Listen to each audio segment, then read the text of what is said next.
이 시간 오후에 함께 보실 말씀은 시편 27편 1절에서 3절까지 말씀을 보겠습니다. 시편 27편 1절에서 3절까지 말씀입니다. 다윗의 시인데요. 주는 나의 빛이요 나의 구원이시니 내가 누구를 두려워하리요. 주는 내 생명의 능력이시니 내가 누구를 무서워하리요. 악한 자들 곧 내 원수들과 대적자들이 내 살을 먹으려고 내게 왔다가 걸려 넘어졌다. 군대가 나를 대적하여 진칠지라도 내 마음은 두려워하지 아니하며 전쟁이 나를 대적하여 일어날지라도 그 가운데 나는 담대하리라. 자, 말씀을 위해 다 같이 기도하시겠습니다. 고마우신 아버지 하나님, 오전에 이어 이 오후에도 영과 진리로 주님께 경배드리게 하시고 하나님의 말씀을 근거로 해서 예수 그리스도의 보혈을 근거로 해서 아름다운 찬양과 기도를 통해서 주님께 밀착하고 더 가까이 다가갈 수 있는 소중한 기회를 허락해 주셔서 참으로 감사드립니다. 우리가 이 땅에서 누릴 수 있는 복이 무엇이겠습니까? 주님과 동행하는 것입니다. 주님과 교제하는 것입니다. 거룩하신 하나님과 위대하신 하나님과 불가능한 것이 없으신 하나님과 마음껏 교제를 나누는 거 아니겠습니까? 이 시간 그러한 교제와 그 경배와 소중한 만남을 주님께서는 저희들에게 허락해 주신 것입니다. 이 시간을 잘 선용할 수 있도록 도와주시고 온전히 우리의 마음이 주님께로만 향할 수 있도록 도와주십시오.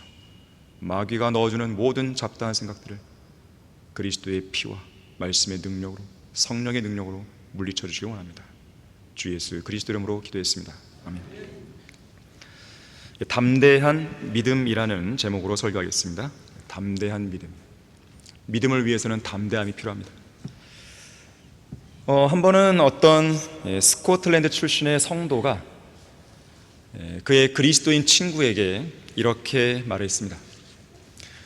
이복의 친구, 오늘 아침 내가 하나님의 말씀을 읽고 묵상하다가 나에게 힘이 되는 아주 놀라운 구절 하나를 발견했다네. 그래? 그게 어떤 구절인데 내게도 그 구절을 읽어줄 수 있겠나?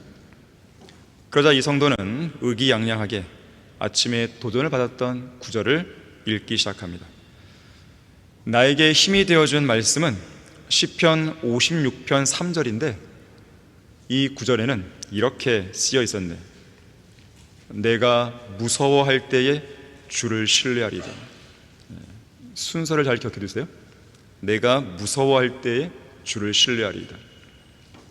이 구절을 듣고 있던 친구가 공감한다는 뜻으로 고개를 끄덕인 다음 살며시 미소를 지으며 이렇게 말합니다. 참으로 훌륭한 말씀이군. 그런데 말이야, 나도 오늘 아침에 말씀을 읽다가 아주 훌륭한 구절 하나를 발견했다네. 아마도 자네가 발견한 구절보다도 더 훌륭한 의미를 가진 말씀이 아닐까 싶네. 궁금하죠? 우리 한번 이사야 12장 2절 보겠습니다.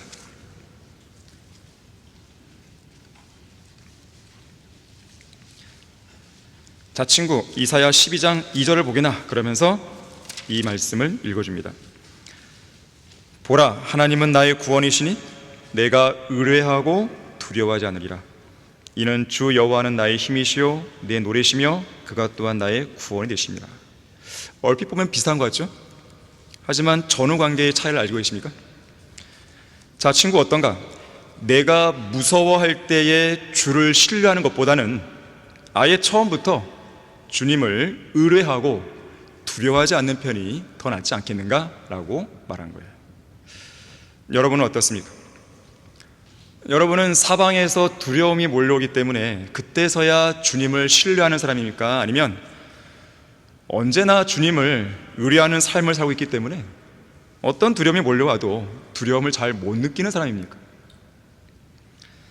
여러분은 창조주요 구속주요 심판자이신 하나님을 얼마나 온전히 신뢰하고 있습니까? 매일 매순간 주님만 의뢰하고 있는 것입니까?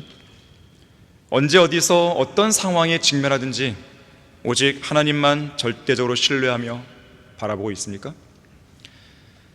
구원받은 그리스도인의 생애에서 가장 어려운 일은 하나님만 바라보는 것이라고 러크만 목사님은 말한 적이 있습니다. 왜 어려울까요? 우리의 눈에 보이지 않는 분을 바라봐야 되고, 또 우리의 귀에 그 음성이 들리지 않는 분을 신뢰하고 의뢰해야 되기 때문에 그렇습니다. 자, 그래서 이것을 위해서는 오늘 설교 제목처럼 담대한 믿음이 필요한 거예요. 그냥 믿음이 아니에요. 담대한 믿음입니다. 세상 사람들이 보기에는 되게 무모하게 보일 것이에요. 눈에 보이지도 않는 하나님을 어떻게 믿어? 귀에 음성도 안 들리는데 어떻게 하나님을 신뢰할 수 있지? 하나님은 안 계셔. 이런 결론 내리는 거 아니겠어요, 사람들은? 하지만 우리는 다르죠. 우리는 눈으로 본 적도 없고, 나의 귀로 음성을 들어본 적도 없지만, 내 손으로 만져본 적도 없지만 확신 있게 믿잖아요. 주님이 곧 오신다는 것도 믿고 있잖아요. 세상 사람들이 보기에는 되게 무모해 보일 거예요. 하지만 우리는 그것을 무모한 믿음이 아니라 우리는 담대한 믿음이라고 얘기합니다. 담대한 믿음은 두려운 상황에서도 두려움을 극복하고 전진하는 믿음입니다. 담대한 믿음은 우리 눈에 보이는 고난과 눈에 보이는 어려움 속에서도 눈에 보이지 않는 하나님만 바라보며 고난을 견뎌낼 수 있는 믿음입니다. 담대한 믿음은 세상 사람들의 숱한 비방과 멸시에서도 우리에게 상을 주시는 하나님만 바라보는 믿음입니다. 세상의 조롱과 비웃음에도 불구하고 진리의 기치를 드높이며 영원한 것들을 바라볼 수 있는 믿음이 바로 담대한 믿음이에요. 전혀 기뻐할 수 없는 그런 상황에서도, 그런 극심한 슬픔 속에서도 주님 한 분만으로 기뻐하고 즐거워할 수 있는 믿음이 담대한 믿음이에요. 심한 궁핍과 치료가 어려운 그런 질병 가운데서도 주님 한 분만으로 만족할 수 있는 믿음. 잠시 가벼운 고난은 우리를 위해 훨씬 더 뛰어난 영원한 영광의 비중을 이루어간다고 믿는 바로 그 믿음이 담대한 믿음이에요. 세상은 우리를 이해 못합니다. 이것은 그리스도인들끼리만 이해가 되는 거예요. 성경대로 믿고 실행하는 그리스도인들에게만 이해가 되는 내용입니다. 이사야 26장 3절과 4절에서는 주께서는 마음을 주께 의탁하는 사람을 완전한 화평 속에 지키시리니 이는 그 사람이 주를 의뢰함이니이다. 너희는 주를 영원히 의뢰하라. 이는 주 여호와 안에 영원한 힘이 있음이라고 말씀하는 거예요. 자, 그렇다면 어떤 성도가 담대한 믿음을 발휘하시는 것인가? 하나님이 어떤 분인지 정확하게 아는 사람이에요. 실제적으로 지금도 그러한 하나님을 경험하는 사람입니다.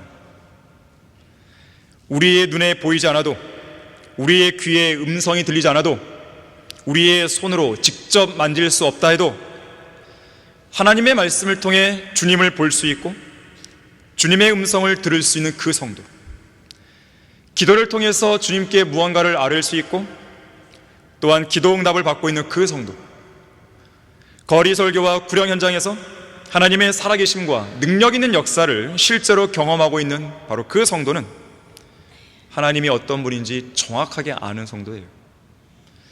또한 실제로 살아계신 주님의 섭리적인 손길과 역사를 경험하는 성도인 것입니다. 그러한 성도는 담대한 믿음을 발휘할 수 있습니다. 한 번은 영국의 요한 웨슬리가 선교를 하기 위해 미국에 배를 타고 간 적이 있습니다. 하지만 당시까지만 해도 요한 웨슬리는 구원받지 않은 종교인이었습니다. 결국 미국 선교는 완전한 실패로 끝이 났겠죠. 이후에 고국으로 돌아오던 중에 큰 풍랑을 만나서 매우 위험한 상황에 직면합니다. 배에 탄 모든 사람들이 큰 공포에 사로잡혔어요. 그런데 승객들 중에는 모라비안 교회에서 미국에 선교하러 갔다가 돌아오는 선교사 몇 사람이 있었고 오직 이들만이 공포로부터 자유로워 보였습니다. 공포에서 벗어나 평안한 마음을 유지하고 있었습니다. 이 모습이 너무나 신비로워서 요한 웨슬리는 그들에게 물었어요. 당신들은 이러한 풍랑과 위험 속에서도 두렵지 않습니까? 이들 중 한 모라비안 성도가 이렇게 답변합니다.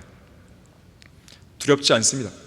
왜냐하면 우리는 우리의 구주이신 예수 그리스도가 어떤 분인지 알기 때문입니다. 그리스도께서는 우리와 함께 계십니다. 그래서 우리는 어떤 환경 속에서도 두려운 마음을 느끼지 않습니다. 그런 다음에 이 성도가 요한 웨슬리에게 되묻습니다. 그렇다면 당신은 예수 그리스도를 알고 있습니까? 여러분은 어떻습니까? 여러분은 정말로 하나님을 잘 알고 있습니까? 예수 그리스도와 친합니까? 하나님은 여러분에게 어떤 분이십니까? 여러분이 알고 있고 실제로 경험한 하나님은 어떤 분이십니까? 여러분도 하나님을 잘 알고 있다면 여러분도 역시나 담대한 믿음을 가질 수 있어요. 담대한 믿음이 있다면 두려워하지 않습니다. 다윗은 오늘 본문 1절에서 하나님이 어떤 분인지 분명히 알고 있었어요. 주는 나의 빛이요 나의 구원이시니 내가 누구를 두려워하리요? 주는 내 생명의 능력이시니 내가 누구를 무서워하리요? 다윗은 자신이 믿고 의뢰하는 하나님이 그의 빛이심을 알고 있었습니다. 그의 구원이심을 알고 있었습니다. 그의 생명의 능력이심을 알고 있었어요. 그래서 3절에서 고백하는 거죠. 군대가 나를 대적하여 진칠지라도 내 마음은 두려워하지 아니하며 전쟁이 나를 대적하여 일어날지라도 그 가운데 나는 담대하리라. 시리아의 군대가 엘리사 선지자 한 명을 붙잡으러 많은 군대를 보내었을 때 엘리사는 두려워하지 않았습니다. 하지만 옆에 있던 종이 막 두려워했죠. 그때 엘리사가 기도했더니 이 종의 눈을 뜨게 합니다. 그랬더니 엘리사와 그 종을 둘러싸고 있는 불병과 말들이 보이는 거죠. 내가 누구를 두려워하고 누구를 무서워하리요? 자, 오늘의 설교 주제예요. 주제. 첫 번째로 하나님께서는 우리의 빛이 되십니다. 하나님은 빛이세요. 빛은 하나님의 속성입니다. 요한일서 1장 5절에서는 하나님은 빛이시오 그분 안에는 어두움이 전혀 없다 그랬습니다. 빛이신 하나님께서는 어두움은 물론 일말의 티도 없으신 분이죠. 일말의 흠도 없으신 분이죠. 점도 없습니다. 하나님은 빛 그 자체이시기 때문에 티끌만한 어두움도 없으신 거죠. 또한 예수 그리스도께서는 빛이신 하나님께서 육신을 입고 이 땅에 오신 분이시죠. 그래서 예수님도 자신 스스로를 가리켜서 나는 세상의 빛이라고 천명하셨습니다. 우리의 구주이신 예수님은 생명의 빛이시고 사람들의 빛이시고, 그래서 하나님께서 우리 안에 있는 빛을 꺼버리면 우리는 죽는 거예요. 그냥. 이스라엘의 빛이시고 이방인들의 빛이시고 우리 교회의 빛이시고 예수님은 참 빛이시죠. 세상의 빛이시죠. 밥 존스 시니어는 종종 말했습니다. 예수님은 지적인 세계의 빛이시고 예술 세계의 빛이시고 사회적인 세상의 빛이시고 종교와 신앙 세계의 빛이시다. 하나님은 위대한 예술가십니다. 하나님은 위대한 수학자세요. 위대한 과학자시고 위대한 역사 기술자신 것이죠. 하나님은 정치, 경제, 사회, 문화에서 발견되는 그 모든 빛, 참된 빛을 창조하셨습니다. 하지만 마귀와 그의 세력들은 그러한 빛을 막 왜곡시킨 것이죠. 자, 이처럼 빛의 근원이자 빛의 창시자는 빛이신 주 하나님이십니다. 그 누구도 빛이신 그분을 소유하기 전까지는 제대로 된 빛을 소유할 수 없습니다. 이런 전등에 빛이 있다고 해서 빛을 소유한 게 아닙니다. 아무리 이러한 전등알이 있다 하더라도 그 사람이 빛이신 예수님을 소유하지 않았다면 그 사람은 지금 여전히 어두움 가운데 있는 거예요. 빛이신 예수님을 소유하기 전까지는 어떤 사람도 빛 가운데 걸을 수 없습니다. 어떤 사람도 빛 가운데 살 수 없어요. 빛이신 주님께서 우리에게 이 성경 말씀 위에 조명해 주지 않으시면 우리는 그 어떤 조명도 받을 수 없습니다. 왜 우리가 말씀을 읽을 때 기도하나요? 조명을 받아야 되기 때문에. 하나님의 말씀인 성경 없이는 빛도 없죠. 말씀이신 예수 그리스도 없이는 빛도 없죠. 빛이신 예수 그리스도 없이는 진리도 없고 생명도 없죠. 어두운 인생길에서 우리 발에 등불이 되고 그 길에 빛이 되는 성경이 없이는 진리도 없고 역시 생명도 없습니다. 그 빛을 소유하고 있지 않다면 아무리 강렬한 태양빛 아래 있다 하더라도 그 사람은 어두움 가운데 매여 있는 것입니다. 더 나아가서는 어두움의 공포 속에 놓여 있는 거예요. 여러분은 어두움이 좋습니까? 좋아하는 사람 없죠. 대부분 어두움을 이제 공포스럽게 여깁니다. 인간은 어두움 속에서 생활하는 데 익숙하지가 않아요. 어두운 장소에 혼자 있으면 두려움이 몰려와서 온몸에 소름이 돋고 머리가 막 삐죽삐죽 서는 느낌을 받죠. 여담이긴 하지만 과거에 한때 저는 진리를 몰랐을 때 몇몇 형제들과 함께 삼각산 기도원을 종종 올라갔습니다. 뭐하러 갔을까요? 기도하러 갔겠죠. 언제 올라가면 보통 낮에는 안 올라갑니다. 새벽이나 밤에 올라가죠.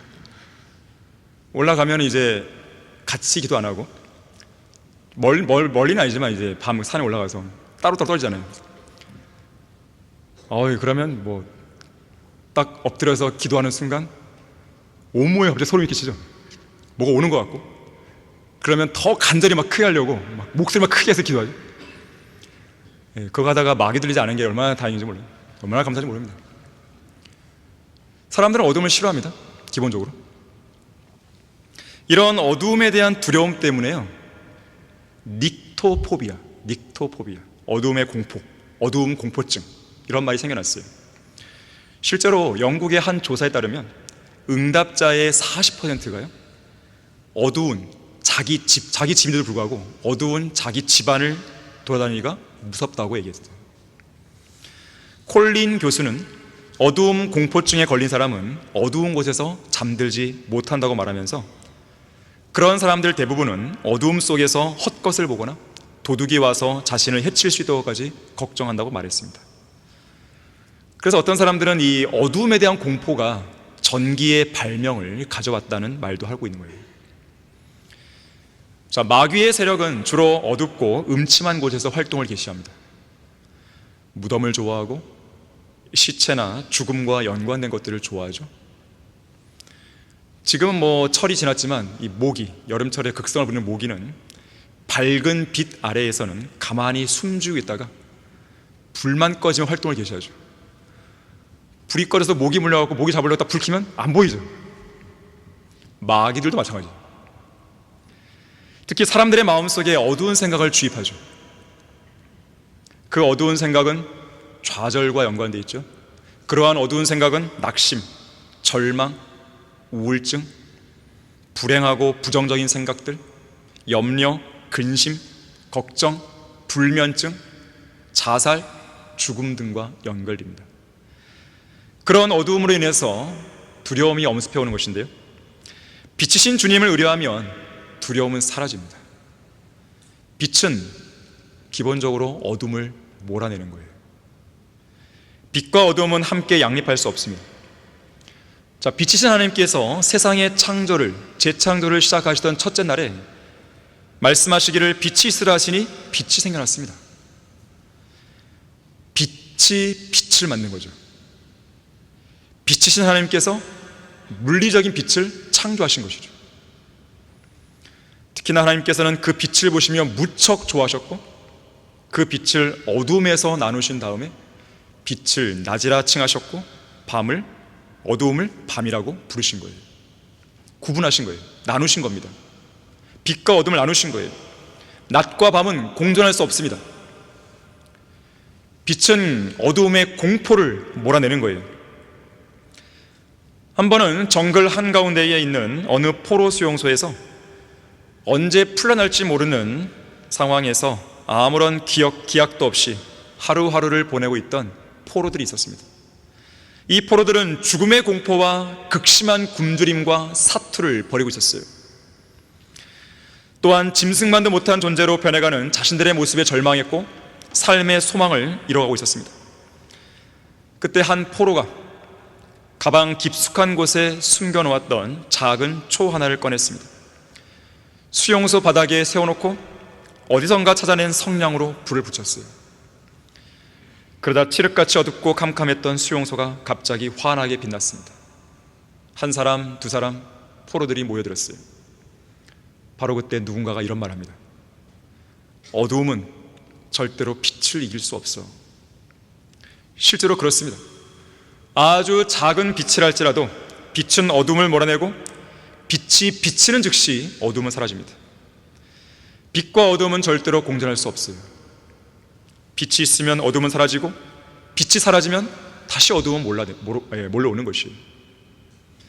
어둠이 몰려오면 또다시 두려움도 오는 겁니다. 수십 년 전 한 유명한 서커스단이 미국 뉴욕에서 서커스 공연을 할 때였습니다. 공연 도중에 갑자기 정전이 되어버린 거예요. 정전. 실내가 캄캄해진 거죠.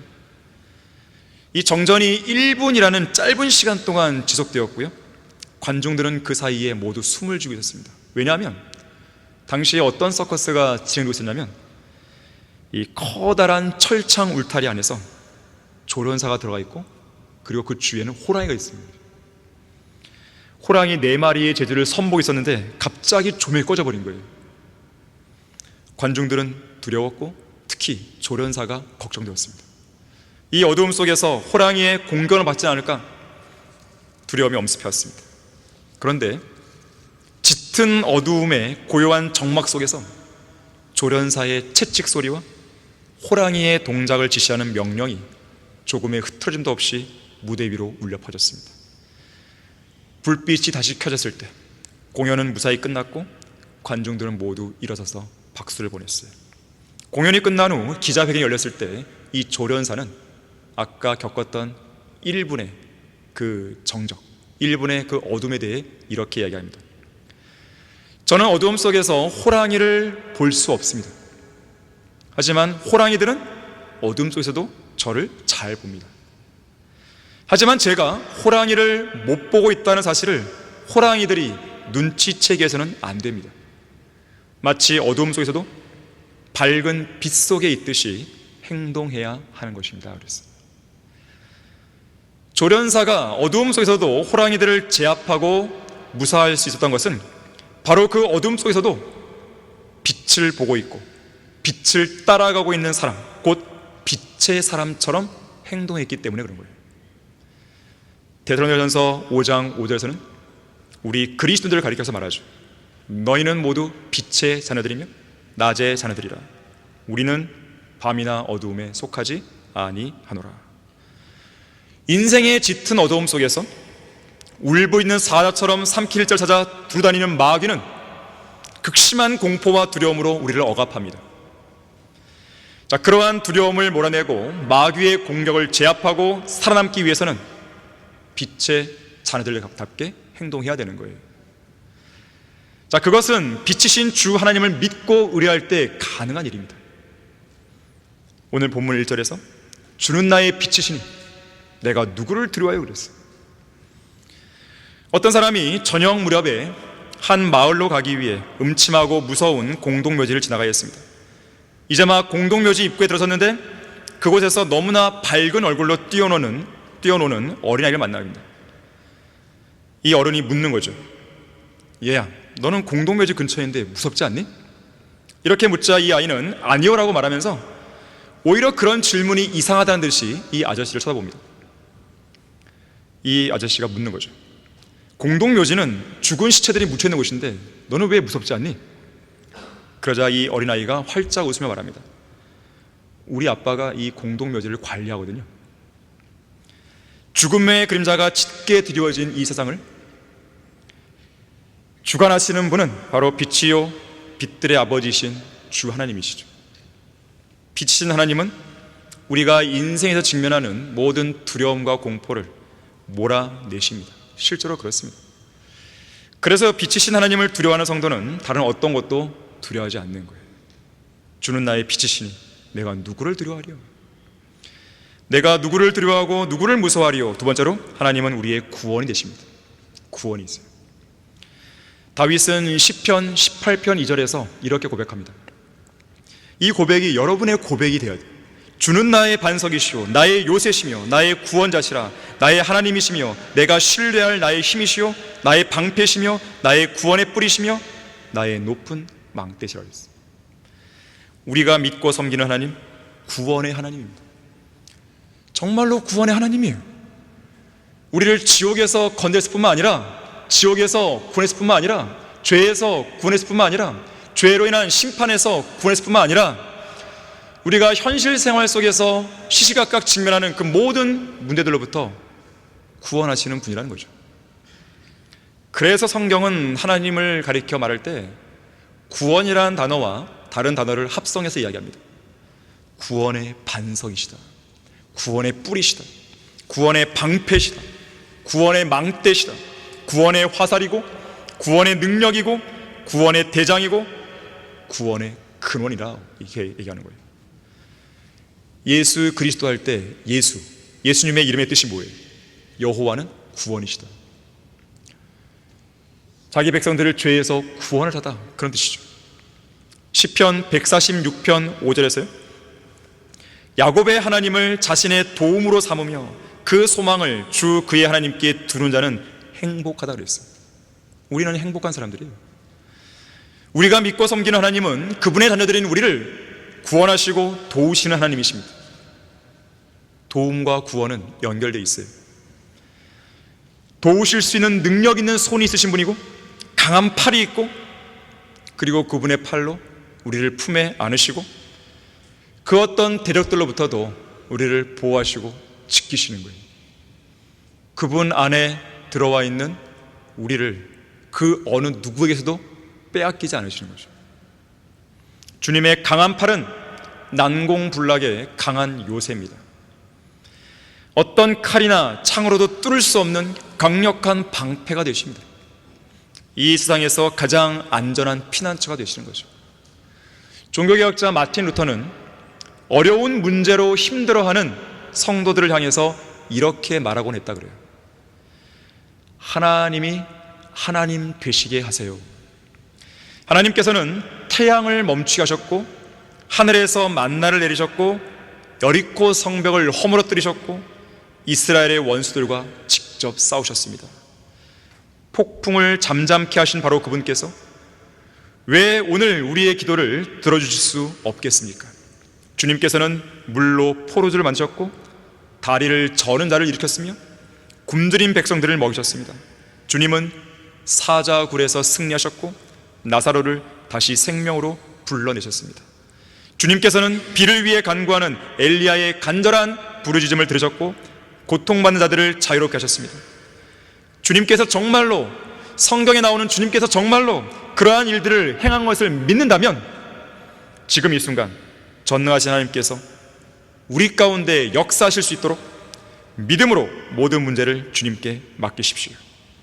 작은 다윗에게 거인 골리앗의 머리를 주셨고, 또 한마디 말씀으로 마귀를 내쫓으신 주님께서는 지금 우리를 위해 그런 위대한 능력을 행하실 수 있다는 것을 잊지 마십시오라고 얘기했던 것입니다.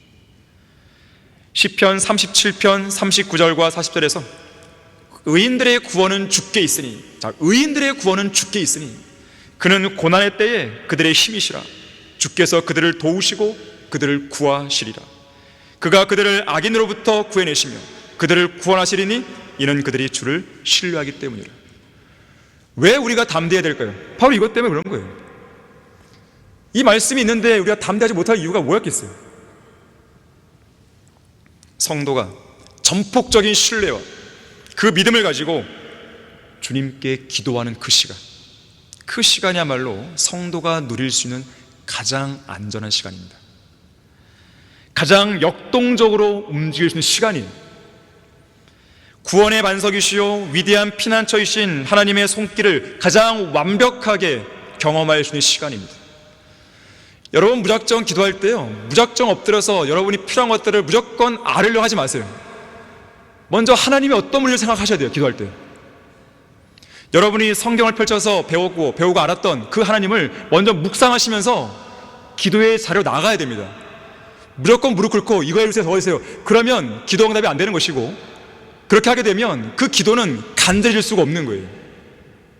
형식적이 돼버리는 거예요. 주님 앞에 막 쏟아놓고 마음이 후련해지는 겁니까? 그걸 원하는 겁니까? 그건 기도가 아닙니다. 여러분의 필요를 아뢰기 앞서서 주님이 어떤 분이신지 먼저 생각을 하는 거예요. 생각을 할 때 잡다한 생각이 들어온다. 여러분이 입으로 고백하는 거예요. 전능하신 하나님. 그 한마디를 내뱉었을 때 하나님이 어떤 분이신지가 내 마음속에 확 새겨지는 것이죠. 그리고 그 음성을 저만 듣는 게 아니죠. 누가 들어요? 이 기도를 방해하는 마귀들이 듣는 거죠. 그렇게 해서 여러분들이 마귀의 세력들을 제압하는 가운데에 기도의 자리로 가야 되는 거예요. 급하게 서두르면 안 돼요. 기도는 후다닥 해치우는 게 아닙니다. 하나님이 어떤 문제를 알고 느끼고 경험하고 그러한 고백 속에서 진작에 나가야지만 여러분이 드리는 그 기도의 내용들이 정말로 간절해집니다. 기도의 시간은 그런 시간이에요. 어떤 사람이 잘 말했듯이 군인의 갑옷은 그가 갑옷을 입지 않는 한 그에게 아무런 도움도 되지 않는 것처럼 우리 그리스도인들이 기도에 전념하지 않는다면 우리는 하나님의 보호하심을 절대로 기대할 수 없다 그랬어요. 하나님을 온전히 믿고 신뢰하는 성도는 영적인 기도의 갑옷을 입는 것과 같은 거예요. 또한 주님 안에서 영적 전쟁과 하나님의 사역에 필요한 모든 자원을 공급받게 되는 것입니다. 오늘 본문 말씀대로 주는 나의 구원이시니 내가 누구를 두려워하라고 고백할 수 있는 거예요. 찰스 스펄전은 이렇게 말했어요. 그리스도인은 극심한 시련을 당할 때 이 땅에서 신뢰할 수 있는 것이 아무것도 없습니다. 이 땅에서요. 오직 하나님 한 분밖에는 의지할 것이 없습니다. 여러분의 배가, 여러분의 인생이란 배가 거의 뒤집어질 지경에 빠졌는데 아무도 도와줄 사람이 없습니까? 그저 하나님의 섭리와 돌보심만 전적으로 믿고 기다리십시오. 사실 우리를 이런 반석에 부딪혀 난파하게 만든 그 폭풍우는 얼마나 고마운 폭풍인지 모릅니다. 그리고 우리의 혼을 하나님께로, 오직 하나님 한 분께로만 몰아간 그 태풍은 얼마나 복스러운 태풍인지 모릅니다. 우리는 때때로 우리 주변에 친구들이 너무 많아서 하나님께 가까이 가지 못할 때가 있습니다.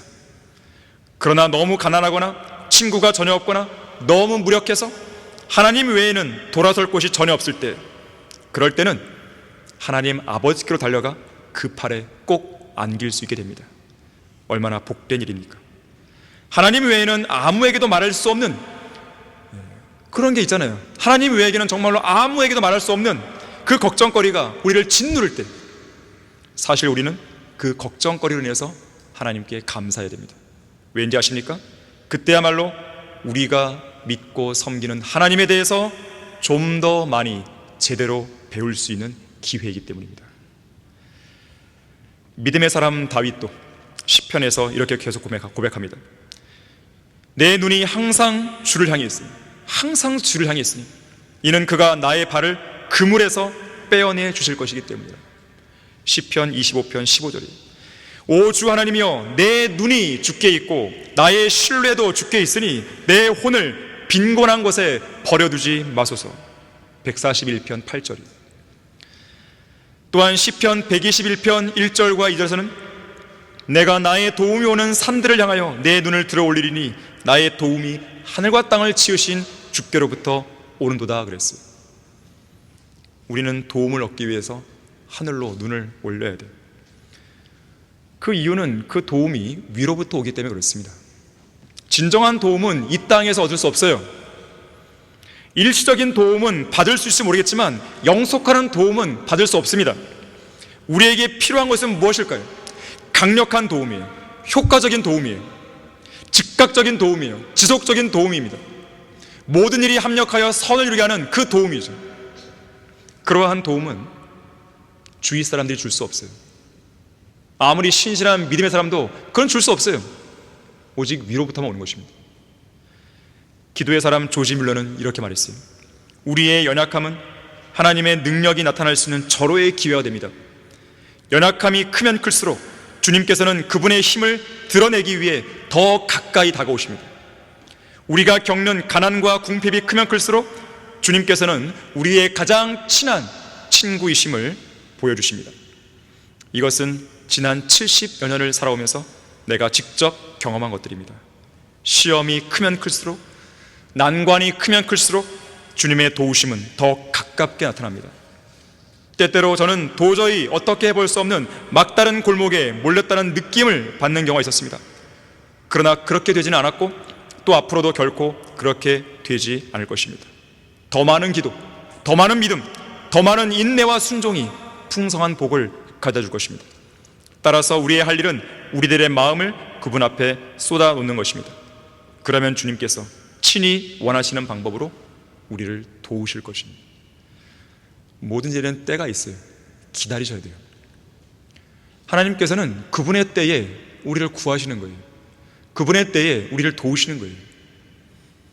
하나님의 기다림과 우리의 기다림은 엄청난 차이가 있습니다. 우리 너무 급해요. 찰스 스펄전은 명언을 남겼어요. 하나님께서는 스스로 도울 수 없는 자들을 도우신다고 그랬어요.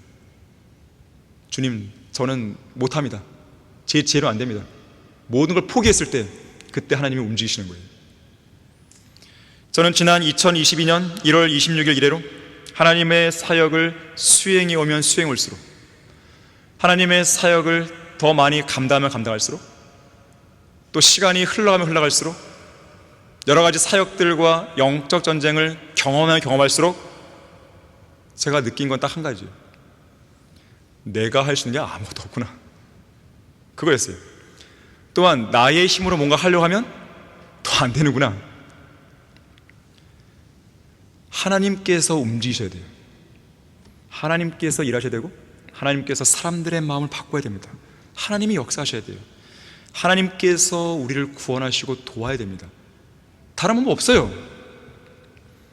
그래서 저는 그저 하나님께서 직접 일하시고 움직이시는 그 사역의 현장에 서 있을 뿐입니다.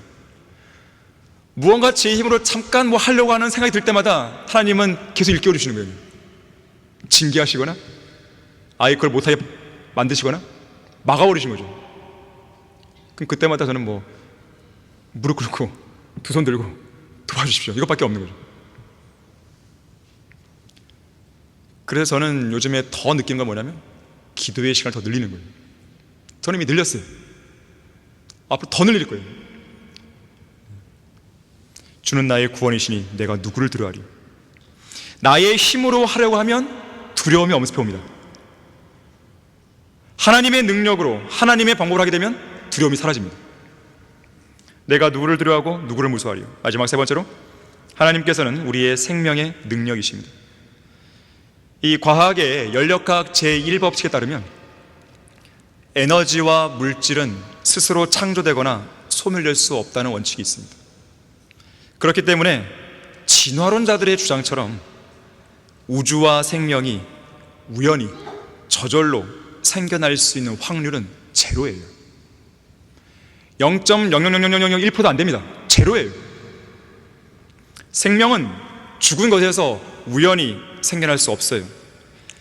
반드시 어떤 다른 생명으로부터 나올 수밖에 없습니다. 그래서 교회가 교회를 낳는 거예요. 생명력을 가진 교회가 생명력을 가진 교회를 낳는 거예요. 의로운 자의 열매는 생명이 나무니 혼들을 이겨온 자는 현명하니라. 예수 그리스도의 피를 통해서 생명을 가진 그리스도인이 복음을 통해서 생명을 가진 또 하나의 그리스도를 낳을 수 있는 거예요. 이게 진리입니다. 모든 살아있는 유기체는 반드시 살아있는 유기체로서 나와야 되는 것입니다.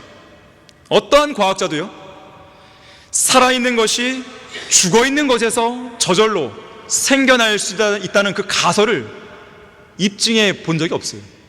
할 수도 없죠. 그런 일은 안 일어나니까. 생명은 반드시 생명이 나옵니다. 그러면 생명을 계속 거슬러 올라가게 되면 최초의 생명, 생명의 원천은 누구냐 이거예요. 하나님이시죠. 영원히 사시는 하나님. 시편 36편 9절에서 그 답을 주고 있어요. 생명의 원천이 주 하나님과 함께 따로 있습니다. 요한복음 14장 6절도 예수님은 선언하셨죠. 나는 길이요 진리요 생명이라.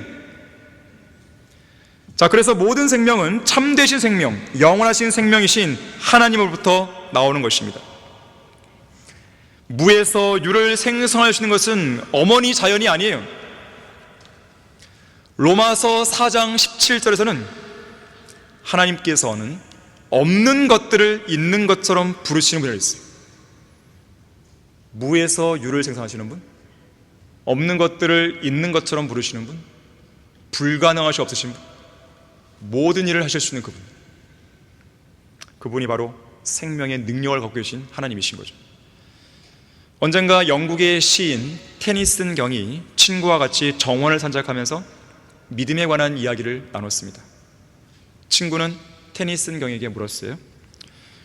자네는 예수 그리스도에 대해 어떻게 생각하나?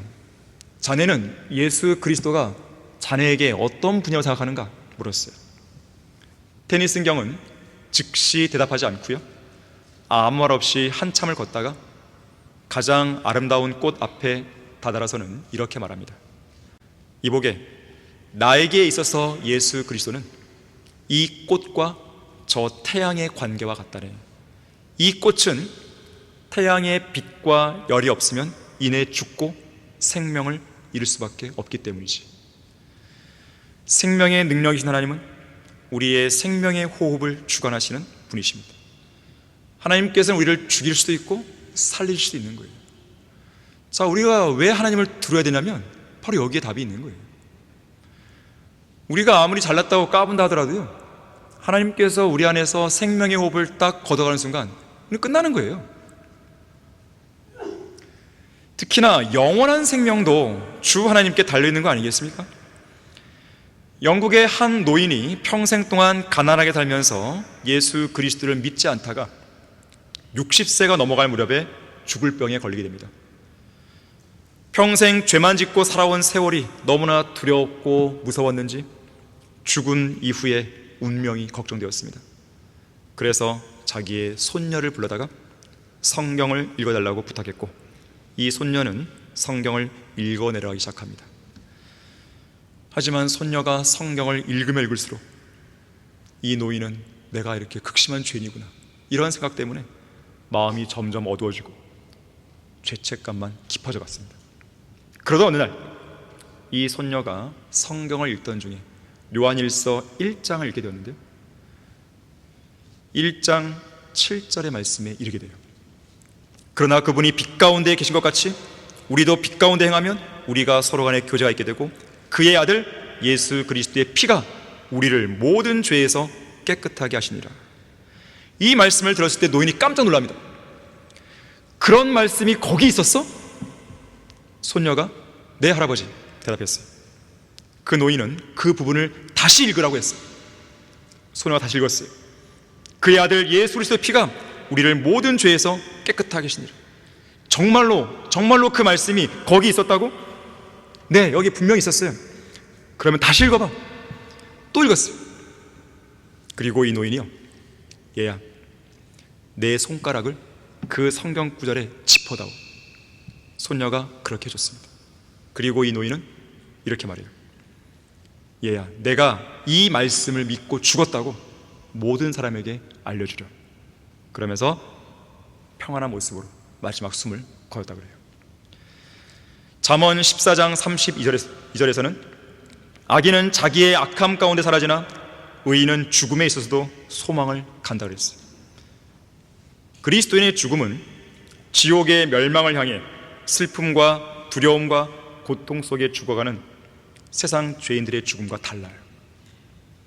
우리는 평온한 안식으로 들어가는 죽음이죠. 그래서 요한계시록 14장 13절에서는 성도의 죽음에 대해서 이렇게 말합니다.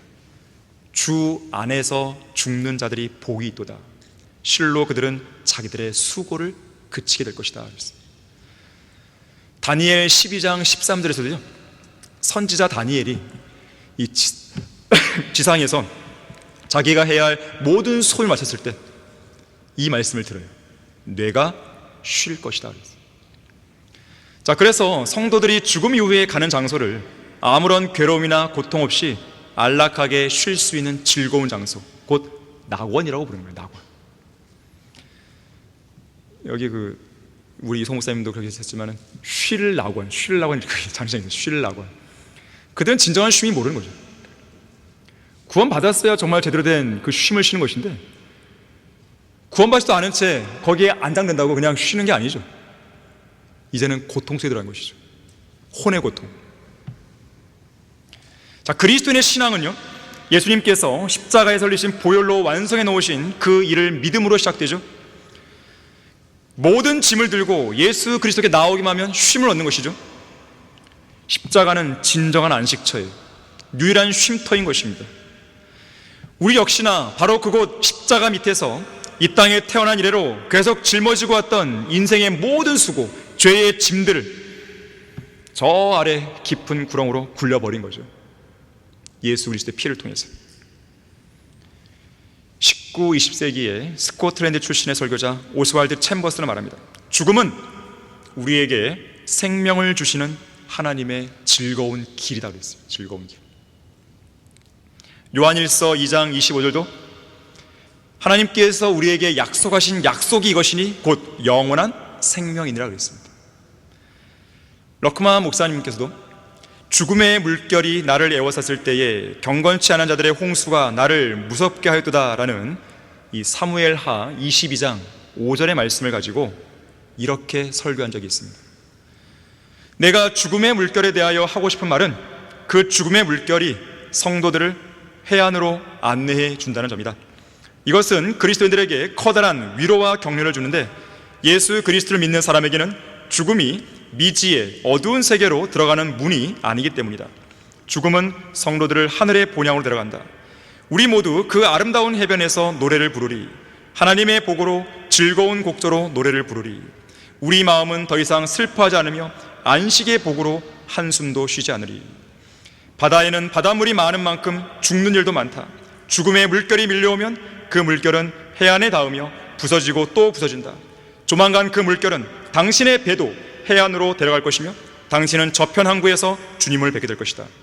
나는 이 땅에 묻히기를 바라지 않으며 저 위 공중으로 들림받게 될 것을 소망한다. 그러나 언젠가 나에게 죽음이 찾아온다 해도 그것은 내가 속해 있는 주님께로 나를 데려다 줄 것이니 죽음을 걱정해야 할 무슨 까닭이 있겠는가. 만약 자신의 배가 죽음의 물결 아래로 이제 막 가라앉고 있는 어떤 사람이 있다면 반드시 이렇게 하라.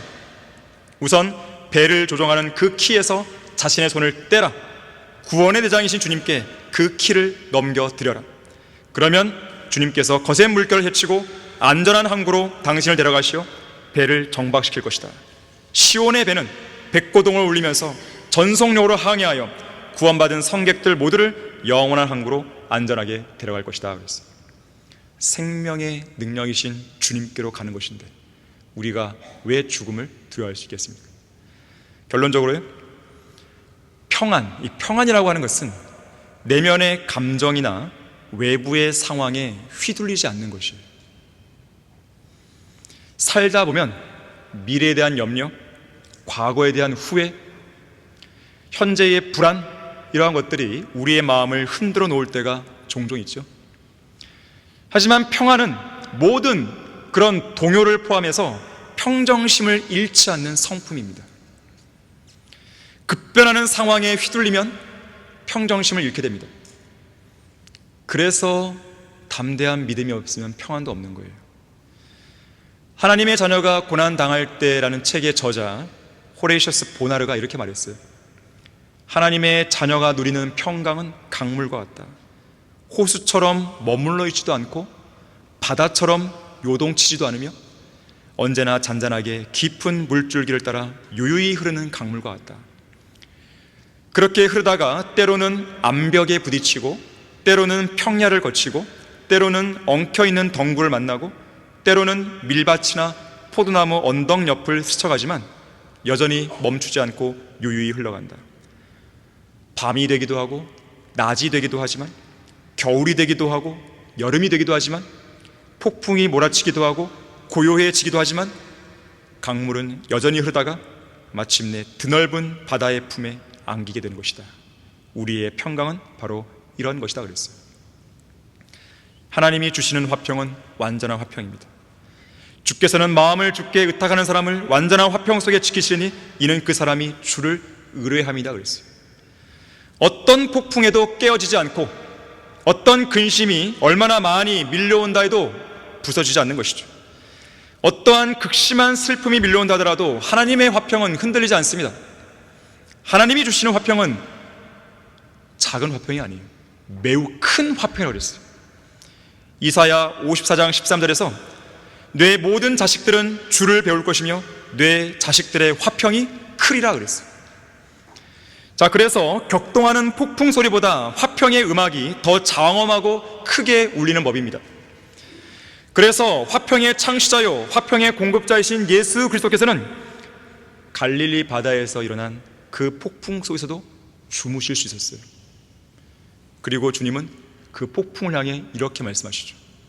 잠잠하라, 고요하라. 영어 단어로 잠잠하라가 피스예요. 피스, 평화죠. 바람이 그치고 잠잠해집니다. 그래서 자, 이것처럼 모든 풍랑을 잠재우시는 바로 그 하나님의 화평, 예수 그리스도의 화평이 이 살기 어려운 이때에 여러분의 모두의 마음을 다스려주기를 기도하겠습니다. 자, 기도하겠습니다.